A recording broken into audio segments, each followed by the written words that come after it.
أعوذ بالله من الشيطان الرجيم.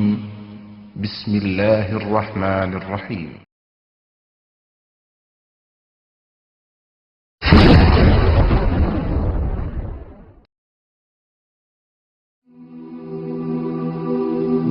মৃত্যু এমন এক বাস্তবতা যার থেকে কেউ পলায়ন করতে পারবে না। প্রত্যেকটি প্রাণীকেই মৃত্যুর স্বাদ আস্বাদন করতে হবে। আল্লাহ তাআলা পবিত্র কালামে মাজিদে ইরশাদ করেন, কুল্লু নাফসিন যায়িকাতুল মাউত, প্রতিটি প্রাণী ওই মৃত্যুর স্বাদ আস্বাদন করবে। কুল ইন্নাল মাউতাল্লাযী তাফিররুনা মিনহু ফাইন্নাহু মুলাকীকুম, হে নবী আপনি বলে দিন, মৃত্যু যার থেকে তোমরা পলায়ন করছো সে অবশ্যই তোমাদের সাথে সাক্ষাৎ করবে। আইনামা তাকুনু ইউদরিকুমুল মাউত ওয়ালাউ কুনতুম ফি বুরুজিম মুশাইয়াদা, তোমরা যেখানেই থাকো না কেন মৃত্যু তোমাদেরকে পাকড়াও করবেই, যদিও তোমরা সূর্য দুর্গে অবস্থান করো। লিকুল্লি উম্মাতিন আজাল, ইযা জাআ আজালুহুম ফালা ইস্তাখিরুনা সাআতান ওয়ালা ইস্তাকদিমুন, প্রত্যেকটি জাতিরই মৃত্যুর জন্য একটি নির্ধারিত সময় রয়েছে। যখন সেই নির্ধারিত সময় চলে আসে তখন তার থেকে এক মুহূর্ত আগ পিছ করা হয় না। এই ক্ষণস্থায়ী পৃথিবী যাকে নিয়ে তোমরা স্বপ্ন দেখছো, এই স্বপ্নের পৃথিবীও একদিন ধ্বংস হয়ে যাবে। কিয়ামতের সময় যখন নিকটবর্তী হবে তখন আল্লাহ সুবহানাহু ওয়া তাআলা নিজের দায়িত্বপ্রাপ্ত ফেরেশতাকে সিংহায় ফুৎকার দেওয়ার আদেশ দিবেন। অতঃপর ফেরেশতা সিংহায় ফুঁক দিবেন, ফলে পৃথিবী ও পাহাড় সমূহ উত্তোলিত হবে, চূর্ণ বিচূর্ণ হয়ে যাবে, আকাশ ফেটে টুকরো টুকরো হয়ে যাবে এবং নক্ষত্র সমূহ ঝরে পড়বে, সূর্য তার কিরণ হারিয়ে ফেলবে, সমুদ্রকে উত্তাল করে তোলা হবে। সেদিন কিয়ামতের ভূমিকম্প ও কিয়ামতের ভয়াবহ অবস্থা দেখে সকলেই মৃত্যুবরণ করবে। আল্লাহ তাআলা বলছেন, ইয়া আইয়ুহান নাসু তাকু রাব্বাকুম ইন্না জালজালাতাস সাআতি শাইউন আযীম يوم ترونها تذهل كل مرضعة عما رضعت وتضع كل ذات حمل حملها وترى الناس سكارى وما هم بسكارى ولكن عذاب الله شديد। হে মানুষ, তোমরা তোমাদের প্রতিপালককে ভয় করো, নিশ্চয়ই কিয়ামতের প্রকম্পন এক ভয়ঙ্কর ব্যাপার। সেদিন তোমরা দেখবে প্রত্যেক স্তন্যদানকারিণী আপন দুগ্ধপোষ্য শিশুকে ভুলে যাবে এবং প্রত্যেক গর্ভধারিণী তার গর্ভপাত করে ফেলবে। তুমি দেখবে মানুষকে পাগলের মতো, আসলে ওরা পাগল নয়, তবে আল্লাহর আযাবই হবে কঠিন।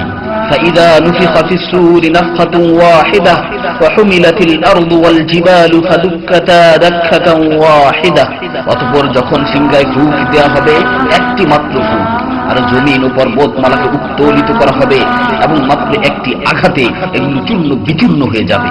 ইযা সামাউ ফাতারাত ওয়া ইযাল কাওয়াকিবু ইনতাসারাত ওয়া ইযাল বিহারু ফুজ্জিরাত ওয়া ইযাল কুবুরু বু'সিরাত আলিমাত নাফসুম মা কদ্দামাত ওয়া আখখারাত, যখন আসমান বিদীর্ণ হবে, আসমান ফেটে টুকরো টুকরো হয়ে যাবে, আর যখন নক্ষত্রগুলো ঝরে পড়বে, আর যখন সমুদ্রগুলোকে উত্তাল করে তোলা হবে, আর যখন কবরগুলোকে উন্মোচিত করা হবে, তখন প্রত্যেকেই জানতে পারবে সে আগে কি পাঠিয়েছে এবং পরে কি পাঠিয়েছে। সেদিন কিয়ামতের ভয়াবহতায় আল্লাহ সুবহানাহু ওয়া তাআলা ব্যতীত প্রতিটি প্রাণী প্রাণ হারাবে। পবিত্র কালামে মাজিদে ইরশাদ হয়েছে, কুল্লু শাইইন হালিকুন ইল্লা ওয়াজহা, সেদিন আল্লাহর মহান সত্তা ব্যতীত প্রত্যেকটি জিনিসই ধ্বংস হয়ে যাবে। কুল্লু মান আলাইহা ফান ওয়া ইয়াবকা ওয়াজহু রাব্বিকা যুল জালালি ওয়াল ইকরাম, সেদিন জমিনের উপর যা কিছু রয়েছে সবই ধ্বংস হয়ে যাবে, আর শুধুমাত্র মহামহিম ও মহানুভব আল্লাহ সুবহানাহু ওয়া তাআলাই বাকি থাকবেন।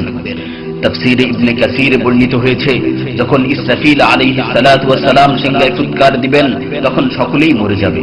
মালাকুল মাউত মৃত্যুর ফেরেশতা এসে আল্লাহ তাআলাকে বলবে, হে আল্লাহ, সকলেই মরে গেছে। তিনি জিজ্ঞেস করবেন, অবশিষ্ট কে আছে? উত্তর দিবে, হে আমার রব, আপনি, আর আপনি তো হলেন চিরঞ্জীব। এছাড়াও বাকি রয়েছে জিবরাইল, মিকাইল ও আরশ বহনকারী ফেরেশতাগণ। আল্লাহ তাআলা বলবেন, জিবরাইল ও মিকাইলেরও মৃত্যু হওয়া উচিত। মৃত্যুর ফেরেশতা মালাকুল মাউত বলবে, হে প্রভু, জিবরাইল ও মিকাইলও মরে গেছে। আল্লাহ তাআলা জিজ্ঞাসা করবেন, এখন আর কে বাকি আছে? সে বলবে, এখন আমি বাকি আছি ও আরশ বহনকারী ফেরেশতাগণ বাকি আছে। তখন আল্লাহ তাআলা বলবেন, আরশ বহনকারীদেরকেও মরতে হবে, তারাও মরে যাবে। আল্লাহ তাআলা আবার জিজ্ঞাসা করবেন, এখন কে বাকি আছে? মালাকুল মাউত আজরাইল আলাইহিস সালাতু ওয়াস সালাম বলবেন, হে আমার রব, এখন আপনি বাকি আছেন এবং আমি বাকি আছি। তখন আল্লাহ তাআলা আজরাইল আলাইহিস সালাতু ওয়াস সালামকে বলবেন, তুমি তো আমার মাখলুক, সুতরাং তুমিও মরে যাও। তিনি তৎক্ষণাৎ মরে যাবেন এবং শুধুমাত্র আল্লাহ তাআলাই বাকি থাকবেন। অতঃপর আল্লাহ সুবহানাহু ওয়া তাআলা জমিনকে ভাঁজ করে ফেলবেন এবং তিনি 3 বার বলবেন, আনাল জব্বার, আনাল জব্বার, আনাল জব্বার, আমি প্রতাপশালী, আমি প্রতাপশালী, আমি প্রতাপশালী। অতঃপর তিনি 3 বার জিজ্ঞাসা করবেন, লিমানিল মুলকুল ইয়াউম, লিমানিল মুলকুল ইয়াউম, লিমানিল মুলকুল ইয়াউম, আজকের রাজত্ব কার, আজকের সার্বভৌমত্ব কার, আজকের আধিপত্য কার? জবাব দেওয়ার মতো কেউই থাকবে না।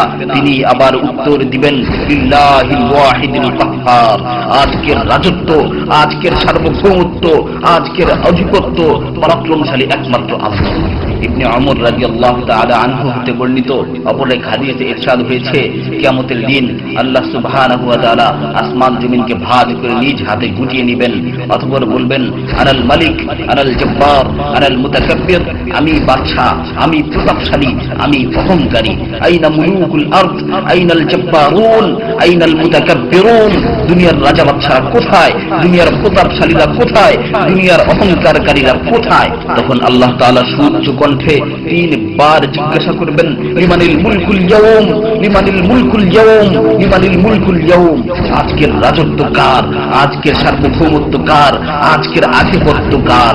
অতঃপর তিনি 3 বার উত্তর দিবেন, লিল্লাহিল ওয়াহিদিল কাহ্হার, আজকের সার্বভৌমত্ব, আজকের রাজত্ব, আজকের আধিপত্য প্রতাপশালী একমাত্র আল্লাহ সুবহানাহু ওয়া তাআলা।